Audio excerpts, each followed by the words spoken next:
व्यास जो मन चरणन लगे,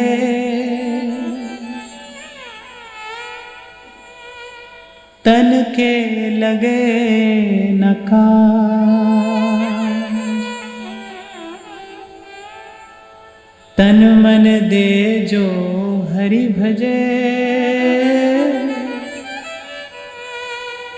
ताहि प्रेम की लाज।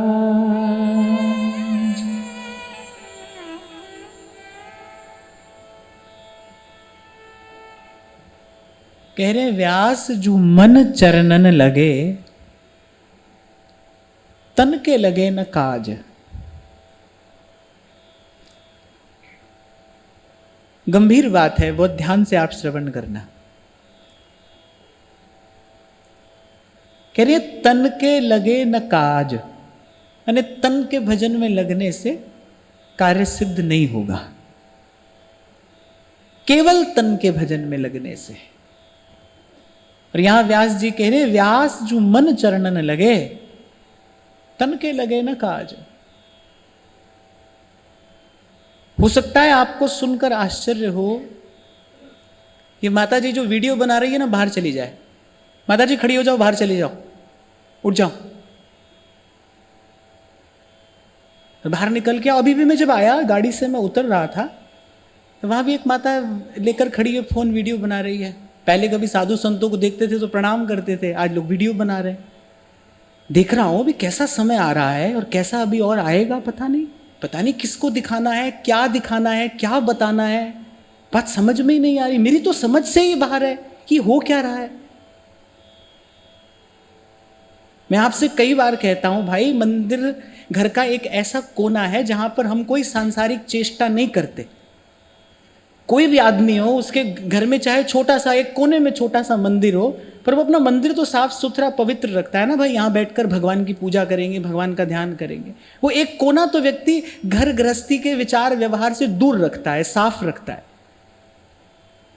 ऐसे ही जो ये जो सत्संग है ना, ये जो सच चर्चा हो रही है, ये पूरे समाज के लिए मंदिर जैसा स्थान है। यहां बैठकर विशुद्ध भगवद आराधन होता है।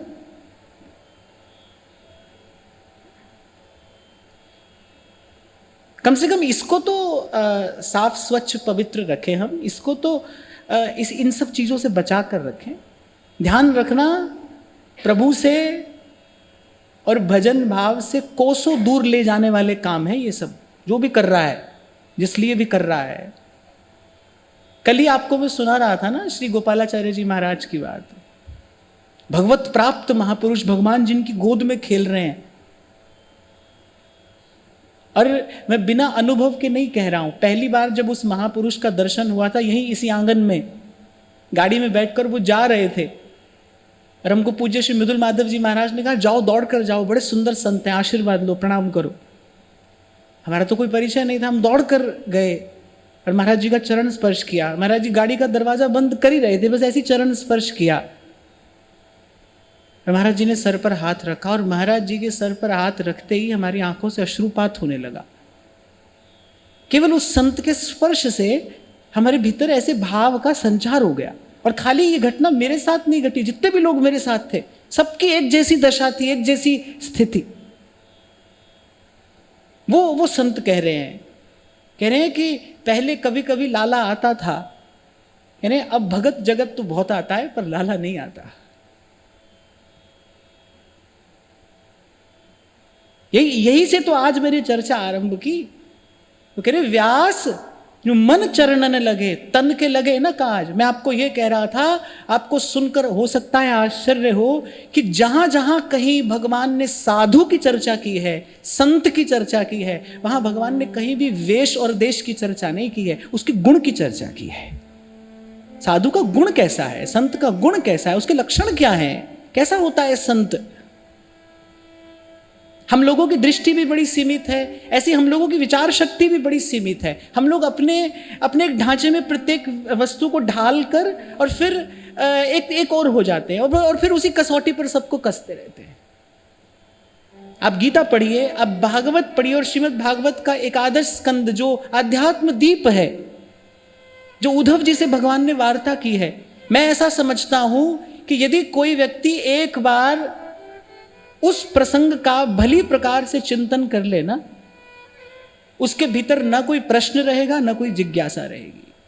जो श्रीमद् भागवत का जो एकादश स्कंद है वो अध्यात्म दीप है, ज्ञान दीप जलाया है भगवान ने। भगवान अपने मुख से ये बात कह रहे हैं उद्धव जी से कि उद्धव जो इस अध्यात्म दीप का दान करता है, भगवान ने कहा जो मेरे इस ज्ञान की चर्चा किसी से करता है, कह रहे उसको मैं अपने स्वरूप का दान कर देता हूं, मैं अपने आप को दे देता हूं उसे। आप कभी उसका चिंतन करना। हमें भी अभी आधे स्कंद का चिंतन और करना है। आधे तक की चर्चा हमने पूर्व में की। आप देखो बार बार भगवान साधु का, संत का गुण बताते हैं, उसका लक्षण क्या है। ये नहीं कह रहे कि संत दिखता कैसे है, ये कह रहे हैं संत होता कैसा है। ये नहीं कह रहे साधु दिखता कैसा है, कह रहे साधु होता कैसा है। पुनः पुनः इसी बात का तो संत हमको विचार करना सिखा रहे हैं कि भाई सो साँचे मिल साँचा राजा। सच्चा होकर ही उस सच्चे के निकट जाया जा सकता है। उसका प्रथम परिचय सत्य है। झूठे होकर कैसे सत्य स्वरूप प्रभु के निकट जाओगे। अच्छा, जो साधु हो जाता है ना, जो साधु हो ही जाता है, उसको भेष की चिंता रहती नहीं। संत की वाणी तो ये कहती है, छुड़ा दिया जो घर बार, अब याद आ रही है मुझे, वो कहने छुड़ा दिया जो घर बार तो छोड़ कर बैठे, मोड़ दिया जिधर मुख वही मोड़ कर बैठे, गुदड़ी जो उड़ाई तो वही ओढ़ कर बैठे, और फिर दे दिया है शॉल तो फिर शॉल में खुश हैं, और पूरे हैं वही मर्द जो हर हाल में खुश हैं। तो साधु हो जाता है वो तो ऐसा हो जाता है। एक एक घटना में वो तो क्या देख रहा है, तेरा पाना मीठा ला, जो कुछ वर्ते सब तेरा भाना। भक्ति के इसी विशुद्धतम स्वरूप पर तो आप और मैं चर्चा कर रहे हैं। भाई हमारा कोई संकल्प रहे ही नहीं, मुझे काला पहनना है, पीला पहनना है, ये खाना है, ये नहीं खाना है, ऐसे रहना है, वैसे रहना है, ऐसा कोई संकल्प हमारा रहे ही नहीं ना। और कभी कहा था मैंने आपसे, हमारे महाप्रभु जी जिस प्रेम गली में जाने की चर्चा कर रहे हैं, बात कर रहे हैं, उपदेश आदेश कर रहे हैं, उसका तो द्वार ही क्या है, जोई जोई प्यारो करे सोई मोहे भावे। अरे पहला पाठ यही है, पहला पाठ, पहली बात, भावे मोहि जोई सोई सोई करे प्यार। और मैं तो नहीं समझता कि इस धरातल पर गए बिना जीवन में शांति आ सकती है। जब तक आपके मन में अपने संकल्प बने हैं, जब तक आपके मन में अपने आग्रह बने हैं, जब तक आपके मन में अपने दुराग्रह बैठे हैं, तब तक शांति कहां से आएगी। बीज जब तक बीज रहता है तब तक उसमें अंकुर नहीं होता, तब तक उसमें केवल अंकुर की संभावना होती है। जब बीज मिट्टी से मिलकर मिट्टी हो जाता है, गल जाता है, वो जो कठोरता होती है ना बीज के बाहरी भाग में, जिसे बीज का छिलका कह सकते हैं, जब तक वो अपनी उस सारी कठोरता को मिट्टी में मिट्टी नहीं कर देता, तभी तो कहने वाला कहता है कि मिटा दे अपनी हस्ती को, अगर कुछ मर्तबा चाहे, कहीं पहुंचना है, कुछ होना चाहता है, तो फिर पहले ये कर, मिटा दे अपनी हस्ती को। मिटाना माने अपना कोई संकल्प रहे ही नहीं भाई। गा तो सब रहे हैं, जहां ले चलोगे, कोई जा नहीं रहा है, कोई पहुंच नहीं रहा है। क्यों? क्योंकि मन में अभी अपने संकल्प बने हैं ना, अपने आग्रह बने हैं, अपने दुराग्रह बने हैं।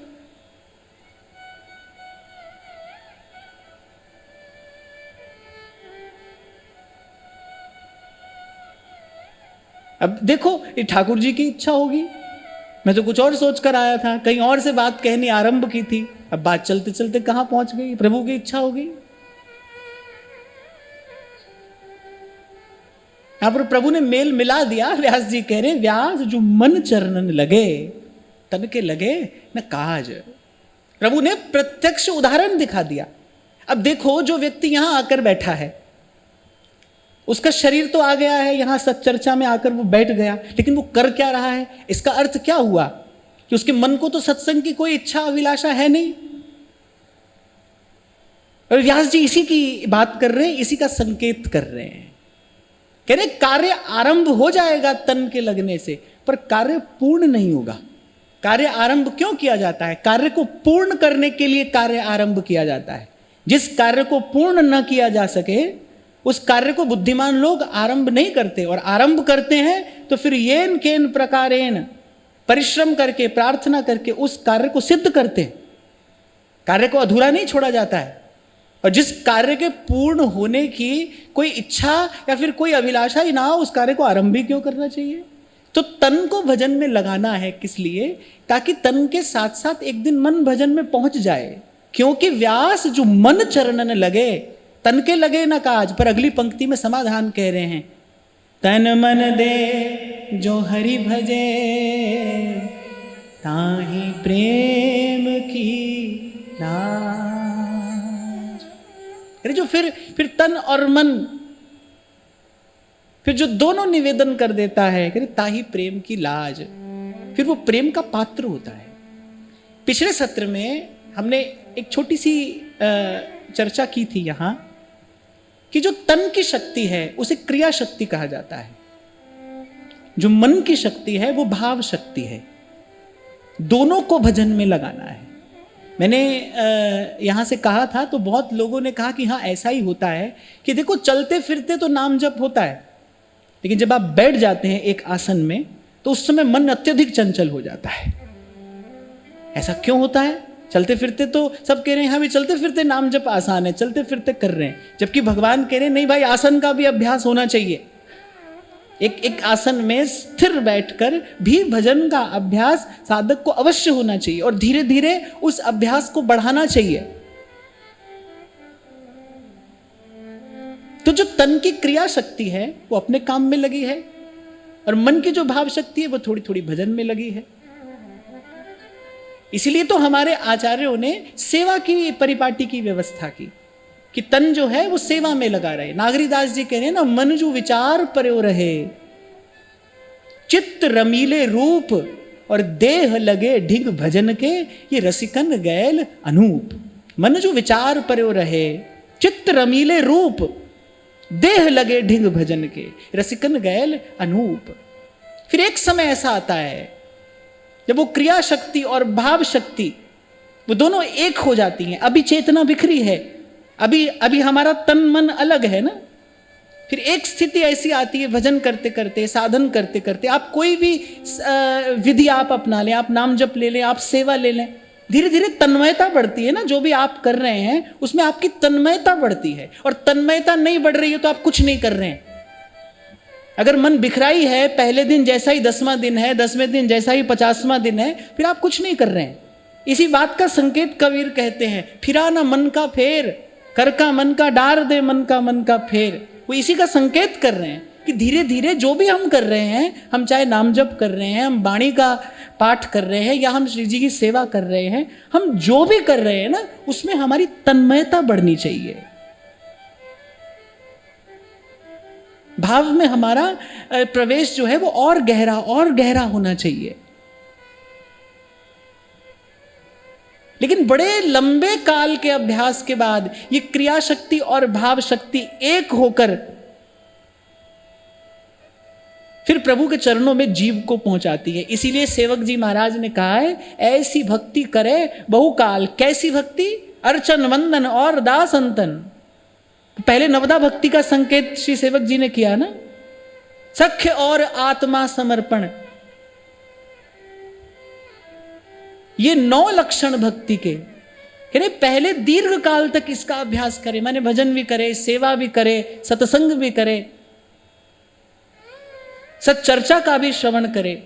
एक और बात मैं आपको यहां निवेदन करूं, बड़ी अच्छी बात उस दिन महाराज श्री से चर्चा करते हुए मिली कि सत्संग तो देखो एक ही बार होता है। महाराज जी ये बात भगवान ने भी उद्धव जी से 11वें स्कंद में कही है। सत्संग तो एक ही बार होता है, सत्य का संग एक ही बार होता है। ये जो आप और मैं कर रहे हैं ना, ये सत्चर्चा है। मैं आपको बार बार कहता हूं ना भाई, यही हमारा अभ्यास है। जिस अभ्यास की बात भगवान श्री गीता जी में कर रहे हैं, आत्म संयम योग में, यही हमारा अभ्यास है। हमको इस चर्चा से अभ्यास करना है, अपने भाव को और प्रखर करने का। जैसे जैसे तलवार बनने से पहले क्या है? लोहे का टुकड़ा है, उसको एक आकार दिया जाता है, फिर उसको पत्थर पर बार बार घिसा जाता है। और आप कभी देखना, एक योद्धा होता है ना, वो ये कार्य बराबर करता है। वो अपनी तलवार को बराबर धार देता रहता है, एक क्रिया करता है, पत्थर पर घिसना, और उस तलवार को बराबर धार देता रहता है। ऐसे ये जो आप और मैं यहाँ कथन श्रवण करते हैं ना, ये जो सच चर्चा है, ये ऐसे अपने भाव को, अपनी ज्ञान शक्ति को प्रखर बनाए रखना है। अज्ञान को कैसे काटा जाएगा? बार बार कहा गया है, बोले जो ज्ञान रूपी जो कुठार है, उससे अज्ञान का नाश किया जाता है। अब तलवार में धार ही नहीं होगी तो फिर तो भाई बालक भी खेल लेता है उससे, कौन बड़ी बात है? तो ऐसी जो हमारी विवेक शक्ति है वो प्रखर रहे। माने कि जब कभी स्खलन की कोई बात आ जाए, जब मार्ग बहुत फिसलना हो जाए, जब कोई आकर्षण आपके सामने आकर उपस्थित हो जाए, जब कोई प्रलोभन आपके सामने आकर उपस्थित हो जाए, उस समय आपकी विवेक शक्ति आपको पथच्युत होने से बचा ले, आपको गिरने न दे, आपको संभाल ले। इसके लिए सत्संग है। ये रोज का अभ्यास किस लिए है? इसीलिए। जो लोग जिम में जाकर व्यायाम करते हैं वो लोग ये बात जानते होंगे, एक ही क्रिया को तो बार बार किया जाता है, रोज वही करना है, नित्य प्रति वही अभ्यास करना है। थोड़ा बहुत कुछ परिवर्तन कर लो, पर नित्य प्रति वही अभ्यास करना है। किस लिए? कि ताकि शरीर में शक्ति बनी रहे। ऐसी हमारी ज्ञान शक्ति, हमारी विवेक शक्ति जो है वो प्रखर रहे, जागृत रहे, तीक्ष्ण रहे, ताकि जब कोई धुंधला बादल आ जाए अज्ञान का, जब कोई प्रलोभन हमारे सामने आ जाए, संसार अपनी ओर आकर्षित करने लगे, तो हम फिसल ना जाएं उस पर। इसलिए मैं बार बार कहता हूं भाई, एक समय जीवन में ऐसा आता है जब न धन काम आता है, न संपत्ति काम आती है, न कोई रिश्ता नाता काम आता है, जब व्यक्ति का अपना विवेक काम आता है। अब उसको अपने विवेक से निर्णय लेना होता है। अच्छा, जब मैं गीता जी का अध्ययन करता हूं तो मैं देखता हूं कि भगवान बार बार अर्जुन को इसी दिशा में ले जा रहे हैं। भगवान दो विकल्प देते हैं हर बार अर्जुन को। एक विकल्प तो भगवान ने 18वें अध्याय में जाकर दिया। उससे पहले तो भगवान यही कहते रहे, भाई देखो ये दो रास्ते हैं, अब तुम अपने विवेक से चुनो कि तुमको किस मार्ग पर जाना है। अर्जुन बार बार पूछ रहे हैं। अर्जुन ने तो पहले ही कह दिया, कार्पण्य दोषोपहत स्वभाव, मैं तो पहले ही कार्पण्य के दोष से ग्रसित हो गया हूं, मैं तो आपकी शरण में आया हूं, आप मुझे कोई एक रास्ता बता दीजिए, मुझे किस पर चलना है। पर भगवान ऐसा नहीं करते। भगवान बार बार दो मार्ग दे रहे हैं। भगवान कह रहे देखो ये भी मार्ग है, ये भी मार्ग है, अब तुमको जिस पर चलना हो चलो। ये सबकी कहानी है। पग पग पर जीवन में दो मार्ग आएंगे। मैं तो कहता हूं हर सांस सांस में दो विकल्प आपके सामने हैं। इसी ये आती जाती सांस से विषय का चिंतन कर लो, और इसी आती जाती सांस से आप भजन भी कर सकते हो। दो ही विकल्प हैं आपके सामने। नहीं विवेक होगा तो ये अमूल्य अवसर अपने ही हाथ से आप गंवा दोगे। विवेक होगा तो जीवन का निर्माण हो जाएगा। कल विराम के क्षणों में यही कहा ना मैंने कि भाई अपने मित्र भी आप ही हो, अपने शत्रु भी आप ही हो, पर ध्यान रखना शत्रुता करना खेल है। शत्रुता खेल है, बहुत आसान काम है। कहीं पर भी आप देखिए भाई, जीवन के किसी भी क्षेत्र में, किसी भी परिधि में आप जाकर देख लीजिए, कुछ नष्ट करना बहुत आसान है, बनाना कठिन है, निर्माण कठिन है। एक भवन को बनने में 2 वर्ष लग जाते हैं, उसको गिराना हो 2 घंटे का काम है। एक बड़ी बड़ी कीमती वस्तु जिसे बहुत लोगों ने बड़ा परिश्रम करके बनाया है, सालों लगाकर कोई वस्तु बनाई है, छोटा सा बालक भी उसको नष्ट कर सकता है, अबोध बालक उसको नष्ट कर देगा। तो आप देखोगे कि विध्वंस सबसे सरलतम प्रक्रिया है, सबसे आसान है नष्ट कर देना, बनाना कठिन है। किसी संबंध को नष्ट करना हो एक मिनट की बात है। संबंध को निभाने में जीवन लगाना पड़ता है, क्या क्या नहीं सहना पड़ता है, दुख उठाना पड़ता है, कष्ट सहना पड़ता है, तब जाकर संबंध निभता है। तो आइए, आपका चयन है, आप स्वतंत्र हो, और भगवान ने स्वतंत्रता दी है जीव को। कर्मण्येवाधिकारस्ते, भाई तेरा अधिकार है, तू चुन तुझे अपने लिए क्या मार्ग चुनना है। वो तो बड़ी देर के बाद जब लगे रहे अर्जुन पीछे, जो मैं आपसे बार बार कहता हूं ना, भाई पीछे पड़े रहो ठाकुर जी के, पल्ला पकड़े रहो ठाकुर जी का, कहो प्रभु से बार बार, जी ही विधिनाथ हो ही हित मोरा। अरे आप व्यवहार में ही देख लो ना, ऐसे कोई आरा गहरा आपको आकर कहते भाई हम तो आपके सहारे हैं, आप कहोगे भाई हमारे सहारे क्यों, जाओ अपना काम करो। किसी की जिम्मेदारी, किसी का उत्तरदायित्व व्यक्ति सोच समझकर अपने हाथ में लेता है ना, जब देखता है भाई सच में हमारा है, अब हमने इसको स्वीकार कर लिया है, तभी तो उसकी जिम्मेदारी आप लेते हो। किसी से अपनत्व होता है तभी तो उसका उत्तरदायित्व लिया जाता है। ऐसे झूठे झूठे भगवान से सब कह रहे हैं तमेव सर्वम मम देव देव, मंदिर से बाहर आते हैं जूते के लिए लड़ने लगते हैं, तो सभी तो कह रहे हैं, जैसे भगवान नहीं लेते किसी का उत्तरदायित्व अपने सर पे। वो तो कह रहे हैं भाई हमने एक तुम्हारे लिए व्यवस्था कर दी है, एक बढ़िया अरेंजमेंट करके तुमको दे दिया है, कर्म प्रधान विश्व करी राखा, बोले जो जस करे सो तस फल चाखा, बोले करो और भरो, तुम्हारे लिए व्यवस्था कर दी है। बड़ी देर के बाद जब पीछे लगे रहे अर्जुन, बार बार कह रहे हैं कि प्रभु नहीं, मैं अयोग्य हूं, मैं नहीं जानता हूं। जी ही विधिनाथ हो ही हित मोरा, करऊं सुबेगी दास मैं तोरा, करऊं सुबेगी दास मैं तोरा। देखो, प्रभु को भजने के अनेक अनेक भाव हैं। मानस में जब प्रभु वन को जाने लगे, सबने अपने अपने धर्म का पालन किया, पर मुझे जो अत्यधिक प्रिय भाव है ना, वो श्री लखनलाल जी का भाव है। अगर प्रभु मुझे कहें कि तुमको एक भाव चुनना है तो क्या चुनोगे, तो भरत जी को भी जैसे प्रभु ने कहा, भरत जी ने आज्ञा शिरोधार्य की, भरत जी जैसा प्रेम तो किसका हो सकता है। पर मुझे लक्ष्मण जी का भाव प्रिय है, जब वो कहते हैं मोरे सवई एक तुम स्वामी। आहा, ये दो पंक्तियां मानस की मुझे प्राणों से अधिक प्रिय हैं। जब लक्ष्मण जी ने प्रभु से कहा, बोले प्रभु आपकी बात ठीक है, भगवान ने समझाया, बोले यहां भरत भी नहीं है, ये समय उचित नहीं है। लक्ष्मण जी क्या कह रहे हैं, जहां लगी जगत स्नेह सगाई,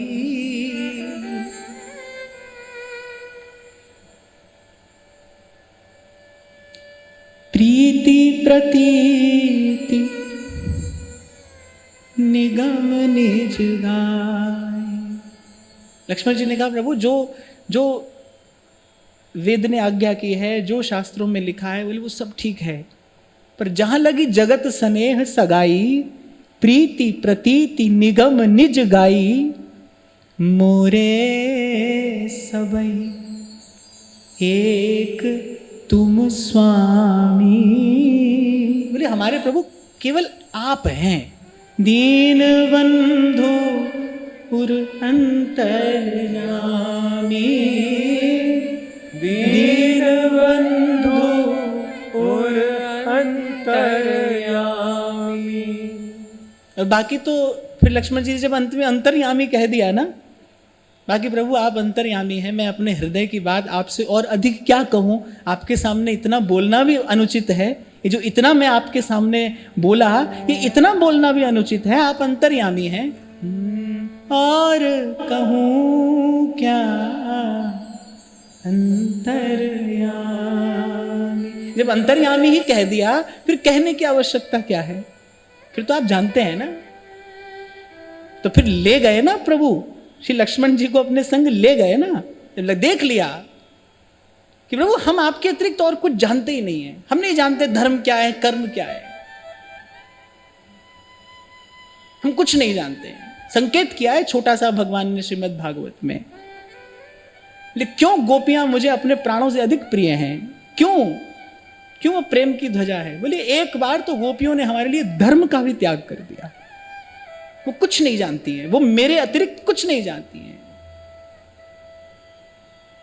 तन्मनस्काः तदालापाः तद्विचेष्टाः तदात्मिकाः, वो कृष्ण के अतिरिक्त कुछ नहीं जानती। मोरे सबन एक तुम स्वामी। तो जब लगा रहता है ना जीव प्रभु के पीछे, तब प्रभु उसका उत्तरदायित्व लेते हैं। हाँ भाई, ये अब हमारा है, अब इसकी व्यवस्था हम करेंगे। और बस उसी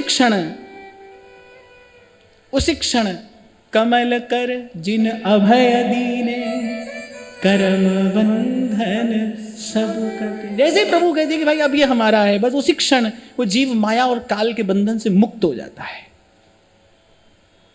पर इसके लिए ऐसी भक्ति करे बहुकाल, देर तक लगा रहे प्रभु के पीछे, कभी श्रवण, कभी कीर्तन, कभी स्मरण, कभी अर्चन, कभी वंदन, कभी सेवा। इस प्रकार सेवक जी महाराज आज्ञा कर रहे हैं, मार्ग प्रशस्त कर रहे हैं कि वो जो वहां तक पहुंचना है वो इसी मार्ग से होकर पहुंचा जा सकता है। और जहां से चर्चा आज हमने आरंभ की कि भाई व्यास जो तन मन दे भजे ताही प्रेम की लाज। तो देखना कि कहीं तन के लगने से ही तो हम संतुष्ट नहीं हो गए। 4 दिन हुए भजन करते हुए, लो यहां पर आकर साधु का वेश धारण कर लिया। मैंने कहा ना आपसे, लो मैं भी आपको कह देता हूं भाई कल से ऐसा कपड़ा पहन कर आना। क्या होगा?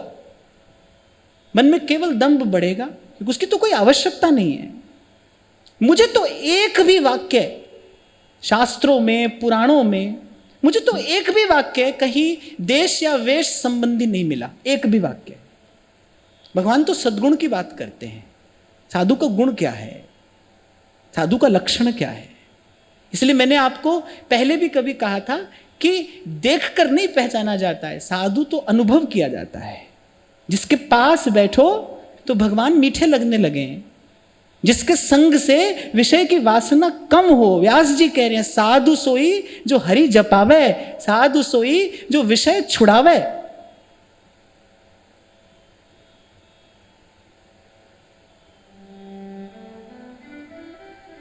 और फिर भाई संत का वेश तो ऐसा है, भगवान भी जिसको प्रणाम करते हैं। इस वेश की ऐसी महिमा है कि प्रभु भी इसको प्रणाम करते हैं। तो भाई बड़ी शीघ्रता नहीं करनी चाहिए इसका स्पर्श करने में। मैं वृंदावन आने से पूर्व 6-7 वर्ष मुझे अवसर मिला श्री राम शरणम में, गोहाना में परम पूज्य भगत श्री हंसराज जी महाराज की सेवा में, उनकी सन्निधि में थोड़ा रहने का। गृहस्थ महापुरुष थे, लेकिन गृहस्थ भी एक समय पर तो सन्यासी हो ही जाता है ना। अगर सद्मार्ग पर चल रहा है तो एक समय पर आकर वो सन्यासी हो जाता है। ब्रह्म ऋषि स्वामी श्री सत्यानंद जी महाराज के परम प्रिय और कृपा पात्र शिष्य थे। उनसे एक बार किसी ने पूछा कि आपने साधु का वेश क्यों नहीं धारण किया अब तक? हजारों लाखों लोग आपकी कृपा दृष्टि की याचना लेकर नित्य आपके द्वार पर आते हैं, और ये दृश्य मैंने अपनी आंख से देखा है। हजार लोग केवल इसलिए कि आज इनकी दृष्टि हम पर पड़ जाए। ऐसे नामनिष्ठ महात्मा और सफलता के शिखर पर पहुंचने के बाद भी उनके जीवन की विनम्रता और सरलता तो मैंने देखी है, अनुभव की है।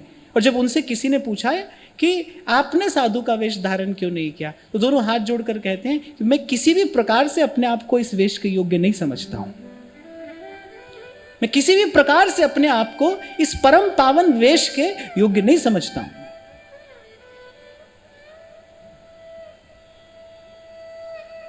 और मैं तो कहता हूं भाई, यहां जाना है, वहां जाना है, ये विचार हम क्यों करें? ऐसी शक्ति हमारे पास में है ही कहां, हम जो अपने लिए निर्णय ले सकें। हमारे आचार्य ने तो हमको क्या पाठ पढ़ाया है, जोई जोई प्यारो करे सोई मोहे भावे मोहि जोई सोई कर प्यारे। तो जहां लगी जगत स्नेह सगाई, प्रीति प्रतीति निगम निज गाई, मोरे सबई एक तुम स्वामी। हित हमारा हित किस में है? हम एक बात जान गए हैं, हित हमार सियपति सेवकाई।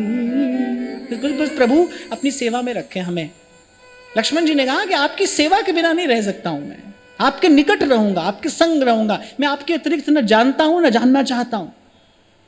तब प्रभु ने ले लिया संग, ले लिया प्रभु ने संग। तो ऐसे प्रभु कब संग लेकर चलते हैं? जब देख लेते हैं हाँ भाई, तन से, मन से, प्राण से अब ये हमारे अतिरिक्त कुछ और नहीं चाहता है। और ऐसा कब होगा, कैसे होगा, तो उसका भी मार्ग प्रशस्त कर रहे हैं। कहने पहले नवदा भक्ति का दीर्घ काल तक यजन अनुष्ठान करता रहे। मैं तो आपको कहता हूं ना, 4 चीजें हैं हमारे पास। ठाकुर जी का नाम है, प्रभु का रूप है, प्रभु की लीला है और प्रभु का धाम है। हम कितने सौभाग्यशाली हैं कि हमारे आचार्यों ने अब कि ये 4 वस्तुएं और मधुराति मधुर, ये 4 आश्रय हमें दिए हैं। कुछ मार्ग तो ऐसे ही हैं जहां तो एक ही रास्ता है, वही आंख बंद करो और किसी ज्योति का ध्यान करो। ना उसका रूप है, ना रंग है, ना कोई आकार है, कुछ भी नहीं है, बस करो। अब हम तो कितने सौभाग्यशाली हैं, हमारे आचार्यों ने हमको पहले तो महामधुर, इतना सुख और किसी में नहीं जितना सुख कृष्ण के नाम में है, पहले महामधुर प्रभु का नाम दिया। और फिर अधरम मधुरम वदनम मधुरम नयनम मधुरम हसितम मधुरम। ऐसा रूप है कि सन्मुख जाकर खड़े हो जाओ तो छीन ले हंस के सबका ये मन, सखीरी मेरो राधारमण। छीन ले हंस के सबका ये मन, सखीरी मेरो राधारमण। और फिर प्रभु की लीला कथा है, और वो लीला कथा कैसी है? तब कथामृतम तप्त जीवनम। अगर किसी संत के, किसी भक्त के, कल गा रहे थे ना,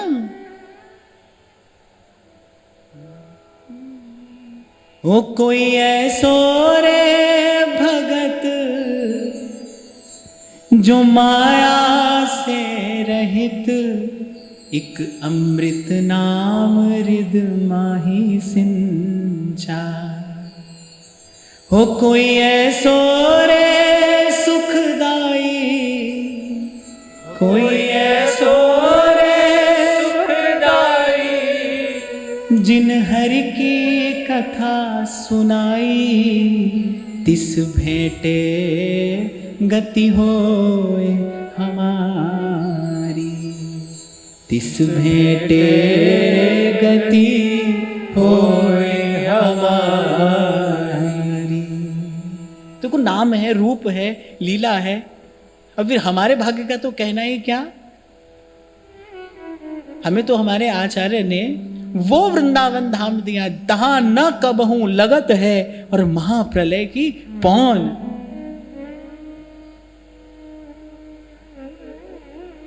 इस वृंदावन के भजन से क्या मिलेगा वो तो अवर्णनीय है। व्यास जी तो कहते हैं वृंदावन की शोभा देखत मेरे नैन सिरात। फिर तन मन प्राण शीतल हो गए बस वृंदावन की शोभा का दर्शन कर। तो नाम है, रूप है, लीला है, धाम है, बस कहीं ना कहीं अपने मन को लगाकर रखना है। फिर एक समय ऐसा आएगा जब हो जाएगा मन निर्मल, जब हो जाएगा मन निर्मल, और निर्मल होते ही निर्मल मन जन सो मोहि पावा। अरे वो तो ढूंढते हैं, निर्मल मन को कहीं जाना थोड़ी पड़ता है। संतों की बात सुनो मानो, वो तो कह रहे पाछे पाछे हरि फिरे कहत कबीर कबीर। प्रभु तो ढूंढते हैं निर्मल मन, कोई मिल जाए। हमको लगता है हम ढूंढ रहे हैं प्रभु, अरे प्रभु ढूंढते हैं निर्मल मन। कैसे कहते हैं भगवान, वासुदेव सर्वमिति समहात्मा सुदुर्लभ। कहे अर्जुन दुर्लभ है, भक्त का मिलना दुर्लभ है। कल ही तो मैंने आपको कहा, महाराज वाणी में कह रहे हैं, इतना ही काम बन जाए बस। हो कोई ऐसो रे भगत जो माया ते रहत, एक अमृत नाम हृदय माही सिंचा। कम से कम जिसे प्रेम के पथ पर जाना हो, रास्ते बहुत हैं, सबके अपने अपने नियम हैं, कानून हैं, पर जिसको प्रेम के पथ पर जाना हो उसको तो बस ये आवश्यकता है कि प्रभु से मिला कोई संत मिल जाए और वो प्रभु का नाम सुना दे, बस। एक अमृत नाम हृदय माही सिंचा, हो कोई ऐसो रे सुखदाई, कोई ऐसो रे सुखदाई, जिस हरि की कथा सुनाई, तिस भेटे गति होए हमारी, तिस भेटे गति होए हमारी।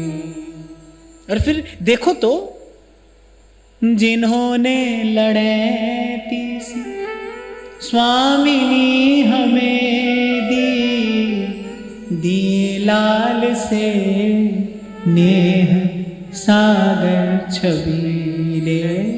कैसा नाम, कैसा रूप, कैसी लीला और कैसा महामधुर धाम हमें आचार्य ने दिया है। बस कहीं ना कहीं यहीं पर बस मन को लगाए रखना है। तनई राख सत्संग में और मनई प्रेम रस भेल। बड़ी सुंदर बात व्यास जी की वाणी में एक मिलती है। आप साथ साथ गाना। सुन बिनती मेरी तू रसना, राधा वल्लभ गाय। कैसे तन को लगाना है भजन में। सुन बिनती मेरी तू रसना, राधा वल्लभ गाय। वृथा काल खोवहि जिन सोवहि, छिन भंगुर तन जाय। वृथा काल खोवहि जिन सोवहि, छिन भंगुर तन जाय। अरे भाई ऐसे सोना नहीं, सोते नहीं रह जाना। जो सोवत है सो खोवत है।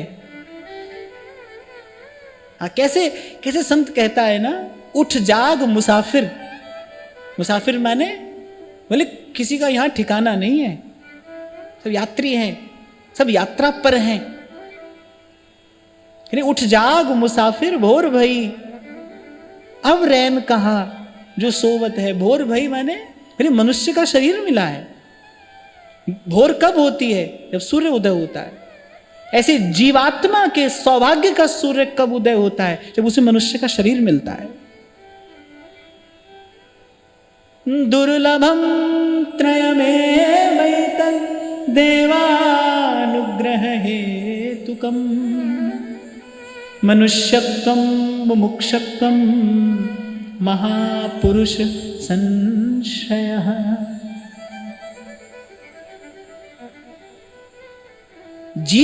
जीवात्मा के सौभाग्य का सूर्य कब उदय होता है? जब उसे मनुष्य का शरीर मिलता है,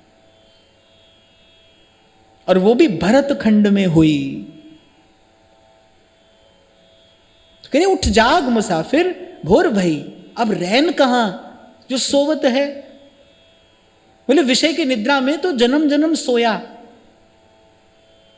कुकर सुकर होकर भी विषय का ही भोग भोगा। अब तो मनुष्य हुआ है, अब रैन कहां जो सोवत है। फिर कहते हैं, अपने मुख से कह रहे हैं, सुन सुख सदन वदन मेरे तू, प्रीति प्रसाद ही पाए। अपने मुख से कह रहे हैं केवल प्रसाद ही पाना, मुझे श्री जी कृपा करके दें, वही उच्छिष्टामृत ही पाना। सुन सुख सदन वदन मेरे तू, प्रीति प्रसाद ही पाए। सुन दुख मोचन मेरे लोचन जुगल किशोर दिखाई। सुन दुख मोचन मेरे लोचन जुगल किशोर दिखाई। अपने नेत्रों से कह रहे हैं कि बस राधा वल्लभ लाल का ही दर्शन करना, जुगल किशोर को ही निहारना। दीजो वृंदावन वास निरखूं श्री राधा वल्लभ। बोले इस नेत्रों का क्या फल है, क्यों मिले नेत्र? मुझे स्मरण आ गई मानस की वो पंक्तियां। ऋषि पत्नी कहती है जब प्रभु को सन्मुख देखा, जब दर्शन कर रही है प्रभु का, तो सबसे पहला कार्य क्या करती हैं? मैंने कभी आपसे कहा था, अगर आपको भीतर कुछ अनुभूति हुई ना, तो जिन्होंने आपके जीवन में प्रतिकूलता का विधान किया है, आप सबसे पहला धन्यवाद उन्हीं को करोगे। और यह आध्यात्मिक उन्नति का स्पष्ट लक्षण है। मैं आपको बता रहा हूं, जिस दिन आपका हृदय धन्यवाद करे, जिस दिन प्रभु की लीला समझ में आ जाए, पहली बात क्या कहती है ऋषि पत्नी? मुनि श्राप जो दीन्हा अति भल कीन्हा, परम अनुग्रह मैं माना। देखो भर लोचन हरि भव मोचन, यही लाभ शंकर जान। अरे महादेव, नेत्रों का यही तो लाभ बता रहे हैं, जो त्रिभुवन गुरु हैं। अरे नेत्रों का लाभ क्या है? देखो भर लोचन हरि भव मोचन, यही लाभ शंकर जाना। ऐसे व्यास जी कह रहे हैं अपने नेत्रों से, सुन दुख मोचन मेरे लोचन जुगल किशोर दिखाई। फिर कहते हैं सुन ही श्रवण रति भवन किशोर ही, गावत नेक सुनाई। अरे कानो, राधा माधव का यश ही श्रवण करना, कहना भी और सुनना भी। राधे राधे गोविंद गोविंद, राधे राधे राधे गोविंद गोविंद राधे। सुनना सा तू चारु चरण, पंकज की बास सुधाई। कह रहे अरि नासिका, नित्य प्रति श्री चरणों की पुष्प प्रसादी प्राप्त करना और उसी का आग्रहण करती रहना। श्री चरणों की वो जो पुष्प प्रसादी है, तो श्री चरणों में वो जो तुलसी दल निवेदन किया जाता है, कि उसकी सुवास लेते रहना। सुन तो सिर पावन चरणोदक, रुचि अभिषेक कराई। और अरे सिर, अपने मस्तक से, अपने सिर से कहते हैं कि प्रभु का चरणामृत नित्य ही धारण करते रहना। ये शरीर इसीलिए मिला है, किस लिए मिले हैं ये नेत्र? देखूं भर लोचन हरि भव मोचन, इहै लाभ शंकर जाना। अपने मुख से कह रहे हैं प्रसाद ही पाना, अपने नेत्रों से कह रहे हैं प्रियालाल का दर्शन करना, राधा माधव का दर्शन ही करना। कानों से कह रहे हैं नाम और लीला माधुरी का ही श्रवण करना। और फिर अपनी नासिका से कह रहे हैं बोले चारू चरण कमल की, वो जो तुलसी दलिका है, वो जो पुष्प प्रसादी है, फिर उसका ग्रहण करते रहना। इसीलिए भाई वैष्णव के वेश को, वैष्णव के तन को, त्रिभुवन को पवित्र करने वाला बताया गया है। क्यों? क्योंकि उसका जीवन प्रसादमय है, उसका जीवन सांगोपांग प्रसादमय है। सुन तू सिर पावन चरणोदक, रुचि अभिषेक कराई, सुन कर तू मंदिर की सेवा, सुख पर प्रीति बढ़ाई। अपने हाथों से कह रहे हैं, बोले प्रियाजू के निज मंदिर की, कुंज मंदिर की, लता मंदिर की अपने हाथ से सेवा शुश्रूषा करते रहना। अरे ये तो वृंदावन धाम है, यहाँ तो कुंज की सोहनी सेवा करते करते संतों ने श्री जी का साक्षात्कार किया है, सोहनी सेवा करते करते। भोर होत महलन में थारे, सेवा के मिस जाऊं, कबहु प्रसादी श्री महलन की, कृपा होए तो पाऊं। लाडली सेवा में लीजो, किशोरी चरणन रख लीजो, जग जंजाल छुड़ाए वास, वृंदावन को दीजो। स्वामिनी विनय मान लीजो, लाडली इतना तो कीजो, जग जंजाल छुड़ाए वास, वृंदावन को दीजो। और फिर अपने चरणों से कहते हैं,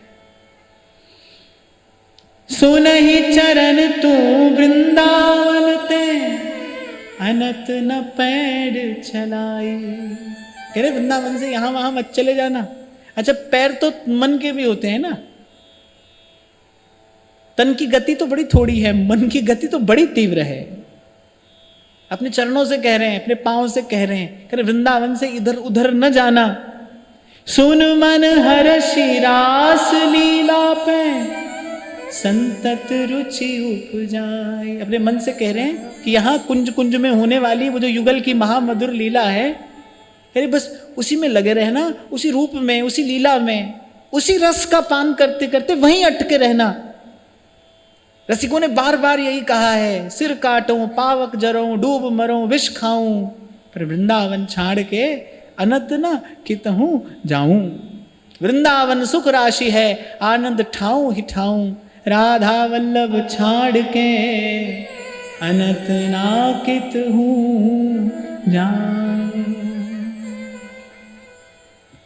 सुन चित विनती आस तजहि, नित दासन हाथ बिकाए। अब अपने चित्त से कह रहे हैं, कह रहे तुझसे तो मैं विनती करता हूं। चित्त से क्या कह रहे हैं? तुझसे विनती करता हूं। क्या विनती करता हूं? बोले अब तू संसार की आशा छोड़ दे। अब तू जो संसार से सुख की आशा तूने बांध रखी है ना, अब तू वो संसार की आशा छोड़ दे। हम बार बार चर्चा करते हैं, कोई ना कोई प्रसंग ऐसा उपस्थित हो जाता है कि भाई संसार की कोई वस्तु, संसार का कोई व्यक्ति आपको बंधन में नहीं डालता है, उससे डरकर भागने की आवश्यकता नहीं है। वस्तु से या व्यक्ति से जो सुख की आशा है वो बंधन है। ये जो बार बार संसार के त्याग की बात कही जाती है, वो किसका त्याग है? वो जो सुखाशा का त्याग है। आशा ही परमम दुखम, नैराश्यम परमम सुखम। व्यास जी अपने चित्त से विनती कर रहे हैं कि संसार से सुख की आशा छोड़ दे। ये डोर केवल प्रभु के चरणों से बांध।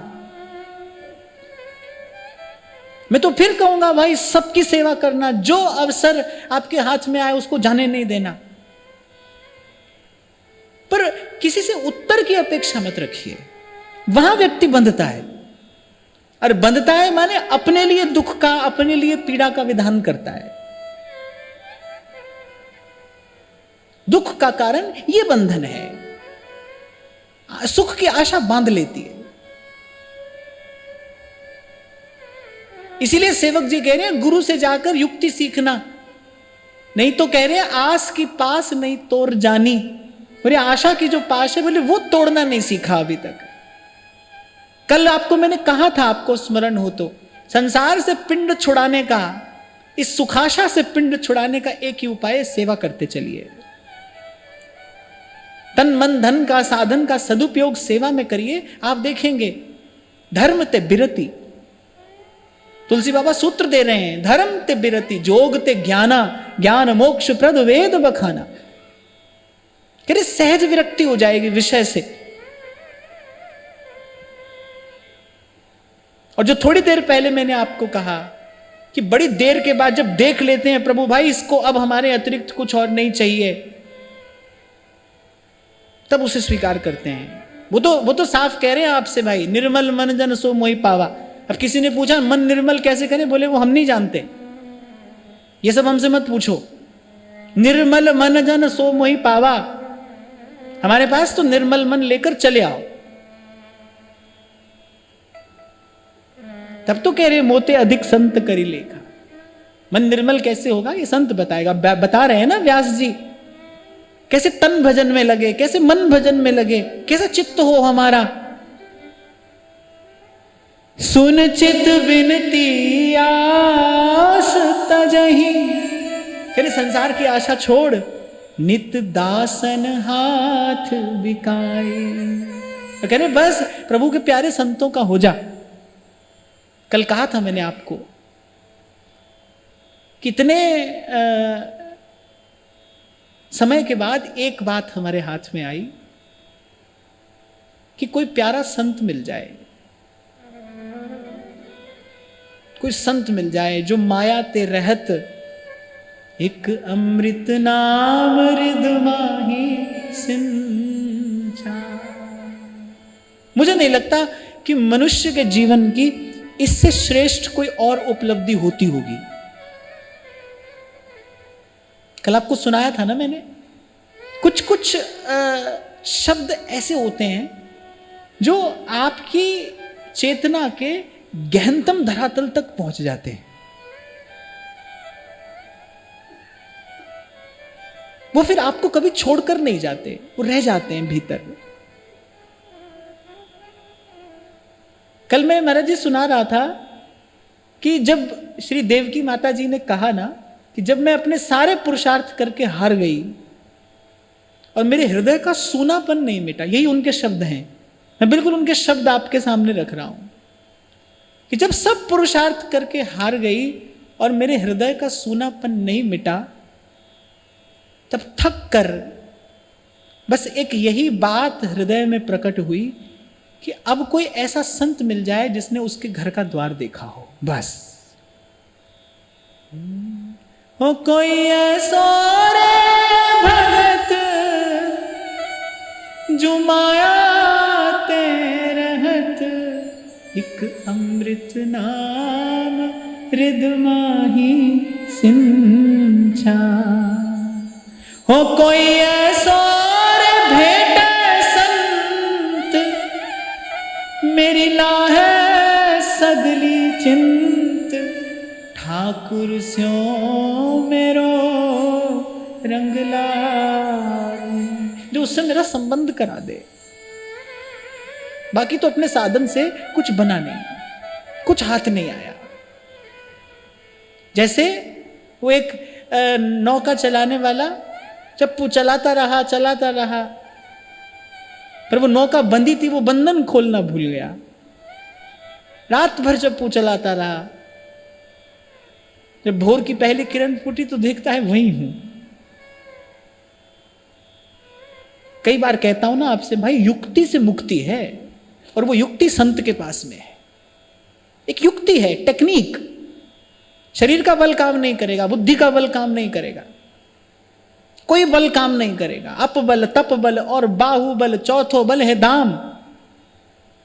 संसार में भी देखो, जहां शरीर का बल काम नहीं करता वहां बुद्धि बल से काम लिया जाता है, और बुद्धि के बल को शरीर के बल से श्रेष्ठ कहा गया है। एक छोटा सा उदाहरण दिया था मैंने आपको, चलते चलते गाड़ी पंचर हो जाए तो एक दुबला पतला आदमी भी जैक लगाकर टायर बदल लेता है। टेक्निक है, एक युक्ति है। अब ऐसे तो गाड़ी को कौन उठाएगा भाई, कौन टायर बदलेगा? शरीर का बल वहां पर क्या काम आएगा, वहां तो बुद्धि के बल की आवश्यकता है। ऐसे यहां इस मार्ग पर न तन का बल काम आएगा न बुद्धि का, यहां तो संत के बल की आवश्यकता है, यहां गुरु के बल की आवश्यकता है। पंच बिखादी एक गरीबा, राखो राखण हारे। खेद करही और बहुत सतावई, आयो शरण तिहारे। कर कर हारो अनेक बहुभांति, छोड़त कतहु नाही। एक बात सुनता की ओटा, साध संग मिट जाही। कर कृपा संत मिले, मोहि तिन ते धीरज पाया। कर कृपा संत मिले, मोहि तिन ते धीरज पाया। यहां संत का बल काम करेगा। तो ये जो चित्त की वासना है, इसको निर्मूल करने की युक्ति संत के पास है। संत के पास बैठकर सच चर्चा करिए। मथते मथते मथते मथते हो जाती है छाछ एक और, माखन न्यारा हो जाता है। मंथन है। ऐसे ही ये जो संत के पास जाकर हम बैठते हैं ना, ये जो कथन श्रवण है, ये मंथन है। देखो, एक सिरा मेरे हाथ में, एक सिरा आपके हाथ में। एक सिरा जो है वो कथन है, एक श्रवण है। मैं कह रहा हूं, आप सुन रहे हैं। जब आप श्रवण करते हैं तो वो जो आपकी भावनात्मक ऊर्जा है वो मुझ तक पहुंचती है ना।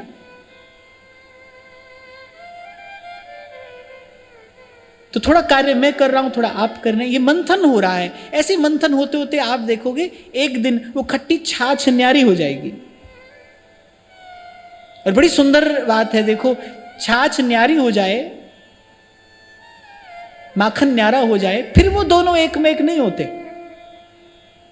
फिर पड़ा रहे माखन का लौना छाछ में, पर वो न्यारा ही रहता है। ऐसे ही एक बार सच्चर्चा की कृपा से सत्संग हो जाए, सत्संग की कृपा से ये जो निगम नीर मिल एक भयो, भजन दुग्ध सम सेत, और आपका विवेक रूपी हंस एक बार आपकी चेतना को न्यारा करके वहां ले जाए जहां नहीं प्रेम वियोग। फिर यहां लौटना नहीं होता भाई। छूट गया सो छूट गया, फिर वो लौट कर नहीं आता। तुमने छोड़ा है, तुमने अपनी 3-5 किया है, अपनी बुद्धि के बल से, तन के बल से ये सब कार्य किया है, तो कुछ बहुत लाभ होगा नहीं। आप करके देख लेना।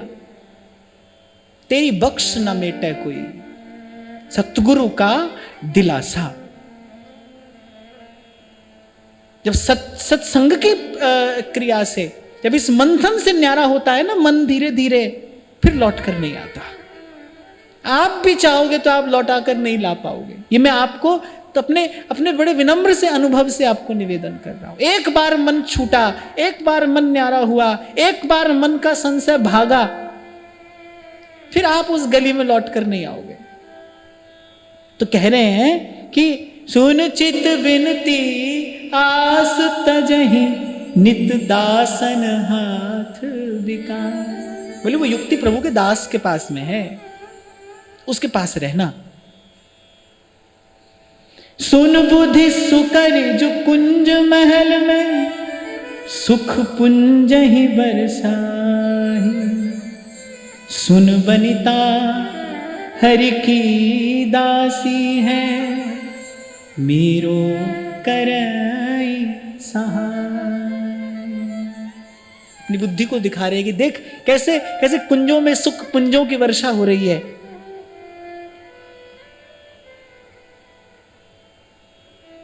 पूर्व के पुण्य से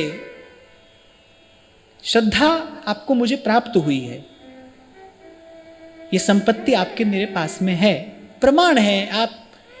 आप इतनी विनम्रता से यहां पर आकर श्रवण करते हैं, इतने भाव से सुनते हैं, ये आपकी श्रद्धा का परिचायक है।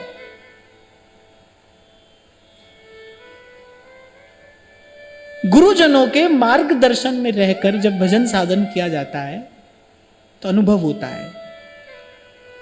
अनुभव श्रद्धा और विश्वास को सबल, स्वस्थ, उज्जवल करता है। थोड़ा सा अनुभव आपको हुआ, आप देखोगे विश्वास दृढ़ हो जाएगा, श्रद्धा उज्जवल हो जाएगी। बुद्धि से कह रहे हैं, देख यहां कैसे कुंजों में सुख पुंजों की वर्षा हो रही है। देखो एक बड़ी सुंदर बात यहाँ इस पद में हमको देखने को मिल रही है। अपनी आंख से कहते हैं, अपने कान से कहते हैं, अपनी हाथ से कह रहे हैं, अपने मन से कह रहे हैं, अपनी बुद्धि से कह रहे हैं, अपने चित्त से कह रहे हैं। यही होता है विशुद्ध सत्संग। सत्संग का लक्ष्य जब तक आप स्वयं नहीं है, मैं अगर केवल आपको सुनाने के लिए आऊंगा, मैं अगर केवल आपको सुनाने के लिए आऊंगा तो वो कोरा उपदेश होगा। किसके लिए है सत्संग? अपने लिए है। आप भी यहां सुन रहे हैं किस लिए? अपने लिए सुन रहे हैं। स्वान्तः सुखाय तुलसी रघुनाथ गाथा। अब भाई ऐसे तो गोस्वामी जी ने रामचरितमानस रूपी जहाज बनाकर दिया है आपको, मुझे भव से पार जाने के लिए जहाज है रामचरितमानस, एक एक शब्द मंत्र है उसका। पर वो कह रहे हैं भाई ये कार्य मैंने क्यों किया है? स्वान्तः सुखाय तुलसी रघुनाथ नाथ। ध्रुवदास जी ने क्या नहीं कह दिया 42 लीला में, पर कह रहे भाई हमने ये क्यों कहा? या मन के अवलंब हित कीन्हो आही उपाय। अपने मन को अवलंब देने के लिए ये जो आप और मैं कर रहे हैं ना, इसका लक्ष्य आप और मैं ही हूं। मैं अपने लिए ही कहूं, आप अपने लिए ही सुने। मैं कहकर अपने आप को सुनाऊं, आप सुनकर अपने आप को सुनाओ। जहां से आज हमने चर्चा आरंभ की, व्यास जो मन चरणन लगे तन के लगे नका। कि ऐसे ही मैं कहता ही ना रह जाऊं, आप सुनते ही ना रह जाएं। कल भी आपको मैंने कहा था ये थोड़ी देर का मनोरंजन ना हो हमारे जीवन में। इसीलिए आज आरंभ में मुझे ऐसा करना पड़ा। महाराज अभी सत्संग आरंभ हुआ है और कोई माता वहां पीछे बैठकर वीडियो बना रही है। मैं तो यही कह रहा था कि कभी ये देखते हैं तो ऐसा मन करता है कोई ऐसी गुफा हो जहां पहुंच जाए फिर वापस आना ही नहीं पड़े। यहां पे क्या सत्संग का स्वरूप है। शिव सनकादिक अनंत काल से इसी हरि चर्चा का आश्रय लेकर अपना जीवन धारण करते हैं। क्या ये सत्संग का स्वरूप है? क्या प्रसाद प्रभु ने हमको दे दिया है? ये जो हरि की चर्चा हो रही है, ये जो हरि का गुणगान हो रहा है, भगवान कह रहे हैं मद भक्ता यत्र गायन्ति तत्र तिष्ठामि नारद। और देखो कैसे हमने उसको प्रदर्शन का विषय बना दिया। छोटी छोटी चीज का प्रदर्शन हो रहा है। पता नहीं कैसा युग, कैसा समय आ गया है। मैं तो आपको उस दिन भी कह रहा था ना भाई, नेता अभिनेता ये सब काम करते थे तो समझ में आता था, उनका लक्ष्य वही है। हम लोग ऐसा क्यों कर रहे हैं? हमारा क्या उद्देश्य है? ठीक है, मैं मानता हूं ये विज्ञान का युग है, ये तकनीक का युग है, और मैं ही कह रहा हूं कि तकनीक से कोई काम बने तो उसको बनाना चाहिए, लेकिन भाई उसकी कोई सीमा रेखा, उसकी कोई मर्यादा रेखा भी तो होगी कि हम अपने पूरे के पूरे जीवन को ही प्रदर्शन बना लें। ठाकुर जी के साथ जो भी आपका भाव है वो कितना निजी, कितना व्यक्तिगत विषय है आपका। बताओ, कोई परिक्रमा कर रहा है तो दुनिया भर को दिखा रहा है, कोई माला कर रहा है तो दुनिया भर को दिखा रहा है। अरे यहां तो ये देखने में आ रहा है कोई यहां वृंदावन में सोहनी सेवा कर रहा है तो दुनिया को दिखाया जा रहा है। क्या है ये?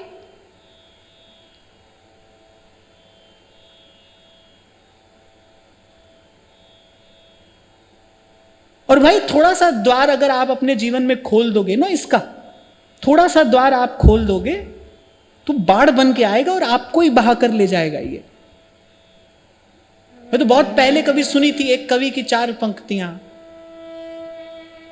वो कहता है, दिए बुझाती शोलों को भड़काती है। किसी झोपड़ी में दिया जलता हो, कह रहे वो दिया तो बुझा देती है, और दबे हुए शोले जो हों कह रहे उनको भड़का देती है। दिए बुझाती शोलों को भड़काती है, अरे आंधी को भी दुनियादारी आती है। फिर कहता है, यार दूर ही रहना इस मशहूरी से, यार दूर ही रहना इस मशहूरी से, ये वो नागिन है अपने बच्चे खाती है। मुझे तो कभी कभी बहुत दुख होता है कि देखो कितनी हम लोग वृंदावन धाम की महिमा कहते हैं, सुनते हैं, हम गाते हैं, और देखो क्या हम वृंदावन का स्वरूप बनाते चले जा रहे हैं, केवल प्रदर्शन का विषय, केवल। तो देखो भाई, हम तो बिल्कुल आपको स्पष्ट कह रहे हैं, आप हमारे भाव में सहयोगी बनोगे तो मैं भी आपके भाव में सहयोगी बनूंगा। आप यहां का वातावरण शुद्ध सात्विक पवित्र बनाकर रखोगे तो मैं आपके लिए उपस्थित हूं। नहीं तो भाई सच चर्चा करने के लिए कोई 100-50 हजार की भीड़ का होना आवश्यक नहीं है। सच चर्चा तो किसी एक सत्पात्र के साथ भी हो सकती है। हमको तो सत्संग ही करना है ना, हमको तो सच चर्चा ही करनी है, तो किसी एक सत्पात्र के साथ भी हो जाएगी। और भाई मैं तो पहले दिन से संतों का आशीर्वाद लेकर यहां तक आया हूं। सत्संग का नियम अनुशासन और मर्यादा ये मेरे जीवन का पहला धर्म है, श्रेष्ठतम कर्तव्य है। इसके लिए तो भाई मैं अपने प्राण भी दे सकता हूं, पर यहां पर कोई समझौता नहीं कर सकता। और मैं तो महाराज जी से भी कई बार कहता हूं, महाराज जी मुझसे कहते हैं कि सत्संग के प्रति जो ये भाव हमको संतों की कृपा से मिला, इसका प्रसाद आप सब लोग हैं कि हमको ऐसे ऐसे श्रवण करने वाले लोग मिले। मैं कह रहा हूं ना, अभी आप सुनते हैं, आपका भाव मुझ तक आता है तो मैं ऐसी चर्चा कर पाता हूं। पर ध्यान रखना भाई, हमको एक छोटा सा भी छेद इस पात्र में होने नहीं देना है, नन्ना सा भी छेद नहीं होने देना है। ये सत्संग का वातावरण ऐसे ही शुद्ध रहे, पवित्रतम रहे। इसकी शुद्धता और पवित्रता की दिनों दिन अभिवृद्धि होनी चाहिए। कोई यहां पर आकर बैठे ना, कोई यहां पर आकर बैठे तो भाई कुछ देर के लिए सही, लेकिन उसके मन को विश्राम मिले, उसके मन को शीतलता मिले। ऐसा वृक्ष, वट वृक्ष होना चाहिए सत्संग। अब व्यास जी कह रहे हैं ना, अनत न पैड़ चला।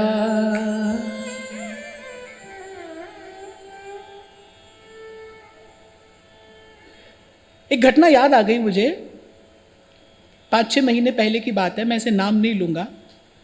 एक संत कहीं कुटिया बनाकर भजन करते हैं। वो मुझे बहुत समय से कह रहे थे आप कभी मेरी कुटिया में आइए, कुटिया में आइए।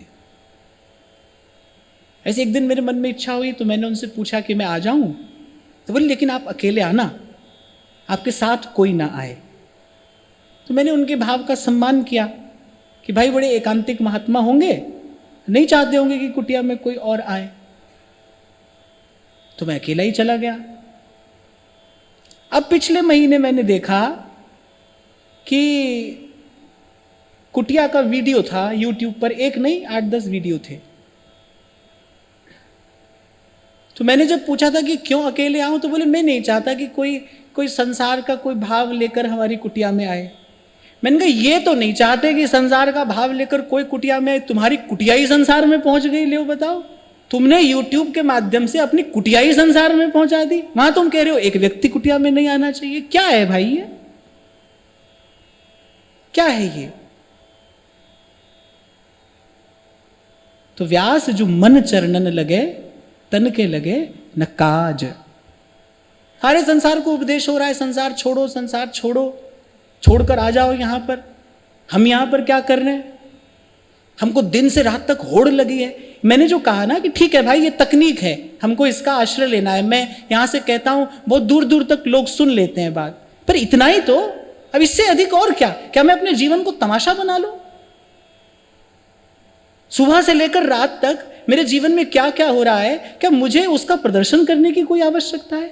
इसके मूल में क्या है? आप बुद्धिमान लोग बैठे हो, इसके मूल में क्या है आप खोज कर देखो। आत्म प्रतिष्ठा और आत्म प्रचार के अलावा इसमें और कोई भी कारण नहीं है भाई। कोई कारण समझ में ही नहीं आता, कोई कारण नहीं है। और तो भाई हमारी हाथ जोड़कर आपसे बड़ी विनम्र विनती है, प्रार्थना है, इस स्थान को तो इससे बचा कर रखिए। यहां पर ऐसी किसी भी क्रिया, किसी भी चेष्टा की कोई भी आवश्यकता नहीं। हम सीधे सीधे प्रभु का यश गाने के लिए, गुण गाने के लिए आते हैं। श्री जी की लाडली लाल की कृपा से गा रहे हैं। संतों का सानिध्य हमको नित्य प्राप्त है, नित्य प्राप्त है। अरे गीता हो, भागवत हो, रामायण हो, किसी एक ने कही एक ने सुनी, लेकिन वो एक के कहने और सुनने का प्रसाद सारी मानवता को अनंत काल तक मिलता रहेगा। एक ने कही एक ने सुनी, लेकिन उसका प्रसाद सारी मानवता को मिल रहा है और मिलता रहेगा, अंत तक मिलता रहेगा। मैंने अपने जीवन के जो सबसे अमूल्य पल प्रसाद स्वरूप पाए वो ऐसे ही संतों के साथ एकाकी बैठकर ही तो पाए। मुझे अपने जीवन के कितने मूल्यवान सूत्र सिद्धांत महाराज जी के पास, महाराज जी के कक्ष में अकेले बैठे हुए मिल गए। तो सत्संग तो भाई भगवत कृपा से कहीं भी हो जाता है। तो आज आरंभ में ऐसी घटना घटी, उसका कोई कारण रहा होगा। मुझे ये बात आप तक पहुंचानी आवश्यक थी कि भाई हमको बड़ी कृपा से ये अवसर मिला है, ये स्थान मिला है, ये सुयोग बना है, संतों का सानिध्य है। हम अपने मन वचन कर्म से पूर्ण रूपेण शुद्ध सात्विक पवित्र भाव लेकर यहां पर आए और सच्चर्चा का आस्वादन करें, ये प्रसाद यहां से पाए। और अंत में व्यास जी कहते हैं, इहि कलिकाल गोपाल भजन को आन पर्यो है दाई। यही बात व्यास जी भी कह रहे हैं, कह रहे अरे मूर्ख, अब तो चेत, ऐसे घोर कलिकाल में तुझे गोपाल जी का भजन करने का अवसर मिला है।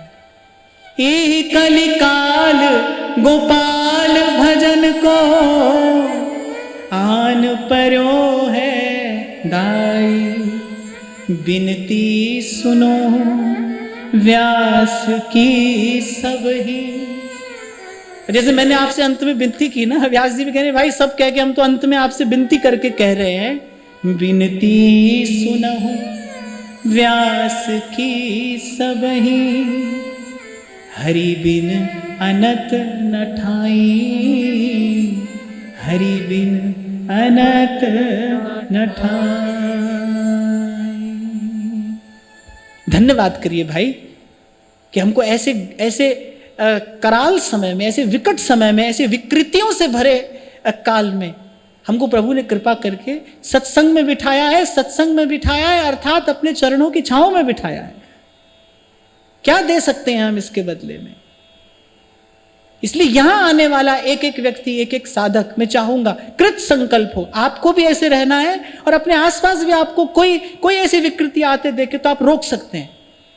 यहाँ का वातावरण शुद्ध बना रहे, सात्विक बना रहे, पवित्र बना रहे। मैं अपने कर्तव्य पर रहूं, जो सेवक जी महाराज ने बताया, सोई सेवक रसिक अनन्य विमल यश विस्तरे। आप अपने कर्तव्य पर रहें। श्रोता सोई परम सुजान सुनत चित रति करे। संसार की भीड़ को बढ़ाना नहीं है भाई, उससे तो सिमटना है। उससे तो अब हमको धीरे धीरे सिमटना है। ये लाडली लाल का कृपा रस वर्षण आप पर, हम पर नित्य निरंतर होता रहे। ऐसे संतों की सन्निधि हमको प्राप्त होती रहे। यही भाव श्री जी के चरणों में निवेदन करते हुए महाराज श्री के चरणों में प्रणाम। आप सबके हृदयस्थ हित प्रभु को, भाव प्रभु को नमन।